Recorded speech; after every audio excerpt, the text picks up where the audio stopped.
जय श्री कृष्णा, जय श्री राधे। मैं पंडित सोमेश कांत रविकांत दीक्षित माँ वैष्णो माता मंदिर जबलपुर से आप सभी का अपने यूट्यूब चैनल पर बहुत स्वागत करता हूँ। हम बात कर रहे हैं एकादशी की। आश्विन मास कृष्ण पक्ष में इंद्रा एकादशी आती है। यह इस वर्ष 21 सितंबर को दिन बुधवार के समय पड़ रही है। इसका आगमन 20 तारीख को रात्रि 8:32 से प्रारंभ होगी, जो कि 21 सितंबर को दिन बुधवार के दिन रात्रि 10:32 तक रहेगी। इंद्रा एकादशी के दिन एकादशी की श्राद्ध भी मानी जाती है। तो आप सभी लोग जिनके पितर एकादशी के दिन पूर्ण हुए हैं, वह एकादशी का श्राद्ध भी उस दिन करें, आपके लिए लाभदायक रहेगा। इंद्रा एकादशी की कथा इस प्रकार आती है कि एक समय युधिष्ठिर महाराज बोले भगवान श्री कृष्ण से कि हे प्रभु, आश्विन मास के कृष्ण पक्ष की एकादशी का क्या नाम है, यह कृपा कर मुझसे कहिए। तब भगवान श्री कृष्ण बोले, आश्विन मास के कृष्ण पक्ष में इंद्रा नाम की एकादशी आती है, जो कि अधोगति को प्राप्त हुए पितरों को गति प्रदान करने वाली होती है। हे राजन, सावधान होकर इसे सुनो। पहले सतयुग में शत्रुओं को दबाने वाले इंद्रसेन राजा थे। वह महिष्मतीपुरी में धर्म से प्रजा की रक्षा एवं पालन किया करते थे, वहाँ राज्य करते थे। राजा इंद्रसेन पुत्र पौत्रादि से युक्त, अन्न धन से युक्त, भगवान के परम भक्त थे। एक दिन राजा सभा में बैठे हुए थे। उसी समय देवर्षि नारद जी का आगमन हुआ।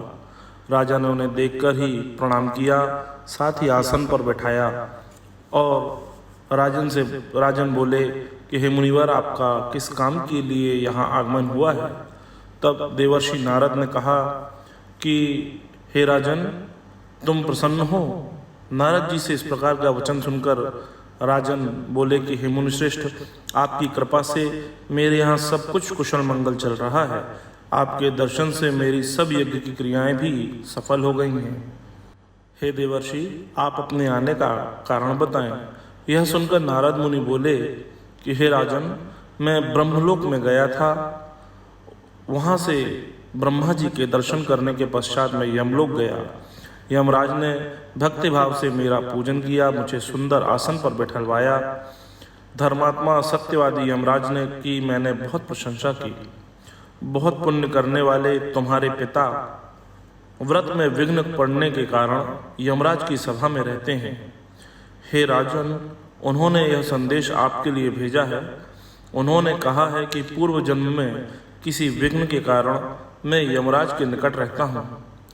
हे पुत्र, इंद्रा एकादशी के व्रत का पुण्य मुझे दो, तो मुझे स्वर्ग में जाने का अवसर प्राप्त होगा। हे राजन, पिता को स्वर्ग भेजने के लिए आप इंद्रा एकादशी का व्रत करो। यह संदेश लेकर मैं आपके पास आया हूँ। यदि तुम इंद्रा एकादशी का व्रत करोगे तो तुम्हारे पिता को अवश्य रूप से स्वर्ग का वास मिलेगा। राजा बोला कि हे भगवान, कृपा करके मुझे इंद्रा एकादशी का व्रत का वर्णन करें। किस विधि से, किस पक्ष में तथा किस तिथि को यह व्रत करना चाहिए। नारद जी बोले कि हे राजन, मैं इस व्रत की विधि आपको बतलाता हूँ। आश्विन मास के कृष्ण पक्ष की दशमी को प्रातःकाल स्नान करें। पितरों को प्रसन्न करने के लिए श्रद्धापूर्वक श्राद्ध करें। एक बार भोजन करके रात्रि में भूमि पर शयन करें।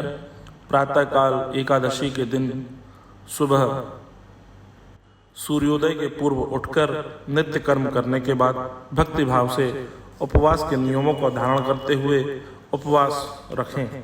उसके बाद नियम पूर्वक प्रातःकाल शालिग्राम की मूर्ति स्थापित करके पंचोपचार षोडशोपचार पूजन करें। उसके बाद श्राद्ध कर्म करें। ब्राह्मणों को पूजन करके उन्हें भोजन करावें, दक्षिणा दें। पितरों के श्राद्ध से जो भी अन्न बचा हो उसे सूंघकर गाय को खिला दें। भगवान का गंध, पुष्प, अक्षत इत्यादि से पूजन करें। रात्रि में भगवान के समीप जागरण करें। द्वादशी को प्रातःकाल भक्तिभाव से ब्राह्मणों का पूजन करें, भगवान का पूजन करें और ब्राह्मणों को पुनः भोजन करावें। उसके पश्चात परिवार सहित आप स्वयं भोजन करें। हे राजन, आप इस विधि से व्रत करो, ऐसा करने पर निश्चय ही तुम्हारे पिता को स्वर्ग का वास मिलेगा।